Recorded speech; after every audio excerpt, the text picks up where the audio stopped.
Hi, everyone. Welcome to another edition of the Moving to Australia podcast. I'm your co host, Arun Belur, and with me is Amitabh Deb. Today, we will have a chat about the migration planning levels for the upcoming financial year. The overall allocation hasn't changed, it's still holding firm at 185,000 places. What's different, though, is the more onshore focused program to help migrants already living and working in Australia make the permanent transition. Amitabh, let's start by explaining the government strategy behind allocating about 129,000 permanent spots strictly to onshore applicants. Yeah, good morning, everyone. Good morning, Arun. Yeah, let us start with the headline figure. The permanent migration, the program still remains at 185,000 for 2026, 2027. The planning year starts from 1st of July each year. But the important point is not just the total number. The important point, I think, is the composition. The number remains the same. Composition earlier was loosely defined. Now they have made some specifics. So the government has allocated 132,240 places to the skill migration stream, which is more than 70% of the total program. So we are not talking about the remaining, we are talking about this 132K places. That tells us very clearly, and this is to make everyone comfortable, that Australia is not closing the door on migration. Rather, it is trying to streamline and be more selective. The government is saying we want migrants, but we want migrants who are already employable, already contributing, or likely to contribute strongly to productivity, right? That makes sense. Now, Yeah. the second important number is 1,200, 129,590. That's the exact number. These places are being prioritized for migrants already living in Australia. So the government is effectively saying that the permanent migration program should increasingly reward people who are already here, already working, already integrated, already paying tax, and already filling labor market gaps. As you can see, there has been an increasing number of skilled migrants who come here and have been struggling to find jobs. This is a very important shift. Historically, skilled migration had a strong offshore character. People would apply from overseas, come to Australia as permanent residents. Now the policy direction is different. The government prefers a staged pathway. Come as a student, graduate, temporary worker, sponsored worker, prove your value, and then transition to PR. It seems the government strategy is to help transition temporary residents to permanent residency, as you mentioned, without substantially Mhm. increasing net overseas migration. So, who, in your view, benefits most from this shift? Is it temporary graduate 485 visa holders or subclass 482 visa workers? This is where we need to look at it closely. Of course, the biggest winners from this policy shift are likely to be people already inside Australia with a clear pathway underlined. Temporary graduate subclass 485 holders may benefit, but only if they move quickly and strategically. Merely holding a post study work visa 485 is not enough.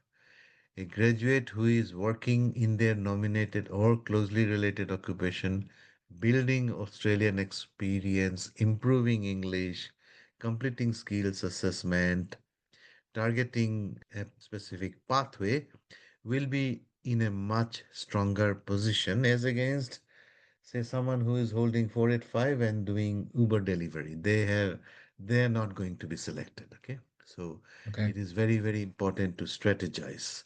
Now, the next one, subclass 482 workers. I think I should take a moment to tell the audience about 482. Those who are already here on 482, it's like H1B, but not quite. So they are here. They're the strongest beneficiaries. Sorry, beneficiaries. They already have an Australian employer. They are already filling a role and filing taxes. And the employer probably is prepared to sponsor. With the increase in employer sponsored places, the 482 to 186 pathway becomes very important. Now, there are challenges. Sometimes employers do not want to transition. So, for those, the independent skilled migration will be useful. Now, I know there are many in Indian IT companies here in Australia who are denied the transition pathway by their employers. Therefore, they should probably seek guidance with DMS. We can guide them. Now, onshore applicants with strong employment, high income, Australian work experience, clean migration history, they are likely to be looked at more favorably in this environment. I think this was something that should have been done long back. Don't you think? It's a no-brainer. Those who are here already working, they should be assimilated. But there is also a warning. Being onshore is an advantage, not a guarantee. A weak occupation, poor English, no skills assessment, no relevant work, getting into an occupation which is in surplus. I'll say surplus occupations are right now IT occupations and chef and also accounting. So one needs to look at it and we have to wait and see if there are further announcements from the government, Arun. Okay. Let's spend some time discussing the massive drop in skilled work regional surplus 491 allocations to just about 14,000 places and what it means for state invitations. How do you foresee this impacting recent graduates, skilled migrants in regional areas? Right. So it has almost halved. It's 14,000. Earlier it was 29,000 something, I Yeah, think. around 30,000. The regional pathway is not dead, but it is squeezed. It has become more competitive, more selective, more dependent on state priorities. I think it is very important to understand regional is meant to fulfill the employment issues, recruitment issues in low population areas. It was never meant to invite a big influx of people waiting to be invited because regional growth needs to be slow and sustainable so that there is less stress on housing and infrastructure. So now this is a major shift, especially for people relying on subclass 491. Many onshore applicants relied on 491. They moved there or they studied there. Many students moved to regional Australia because they were told that the regional study, regional residence, regional work would improve their migration prospects. This is true to some extent, but the competition will now be tighter. Well, it has always been tighter. Regional location alone will not be enough. However, you just note that a regional city or town is actually part of a state. So the state nomination and the general category nomination is still available for those who have moved to regional, as long as they fit into all these other aspects that I have, mentioned earlier: strong occupation, good work history, etc., etc. Now, the other part of the program is the family program. You mentioned earlier in the podcast that around 71% of the planning level has been reserved for skill migration. What about the other 29% for family migrants who want to bring their partners or children from overseas? So that largely remains the same. It has always been that kind of split has always been there. So the 30% is quite a large number, and in fact, getting family or partner or spouse, this figure, the percentage goes up or down depending on the demand. So, for example, if the 30% quota is filled this year, and there is a big number waiting, in the following year they will adjust that percentage to make sure that, or the number, it doesn't have to be the percentage. They will adjust the number to ensure that all the family migration category applicants are benefited. There's one point I'd like to highlight here. Family migration, where its spouse or children are always prioritized. What is going to probably suffer is parent visa. It's still the same as before. It's still going to take a long time. So it's something that has not been addressed at this point. I understand. So to round off this podcast, what would you recommend be the action plan for our listeners to assess their current onshore offshore strategy before the next invitation rounds begin? Okay, just before that, I want to highlight something. A lot of people were worried about offshore. So my advice to listeners is this: do not wait passively for the next invitation round. This is now a strategy game.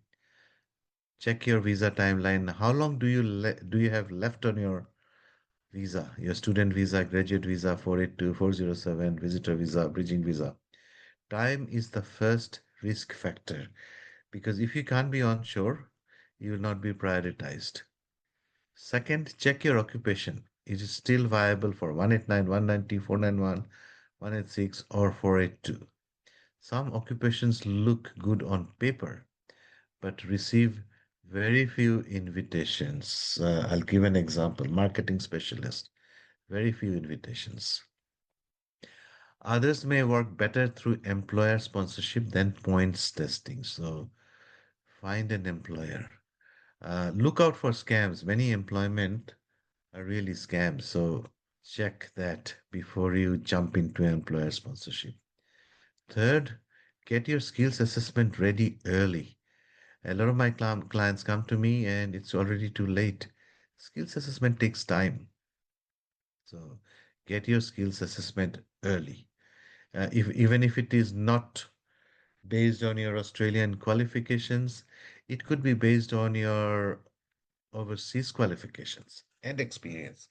So you need a skills assessment that is mandatory and that may take time and strategizing. Fourth, improve English and points where possible. English is still one of the fastest ways to improve competitiveness. For many people, superior English can change the whole game. Fifth, do not rely on one pathway. Have a plan B, plan C, plan D, and so on. A good migration strategy should usually test at least three options: skilled migration, state nomination, employer sponsorship. For some applicants, partner, regional employer, training, or study pathways may also need to be considered. Sixth, onshore applicants should strengthen their Australian story. That means relevant employment, pay slips, tax records, superannuation, employer references, etc. And evidence of genuine contribution. Genuine contribution is the key. Seventh, offshore applicants should not panic.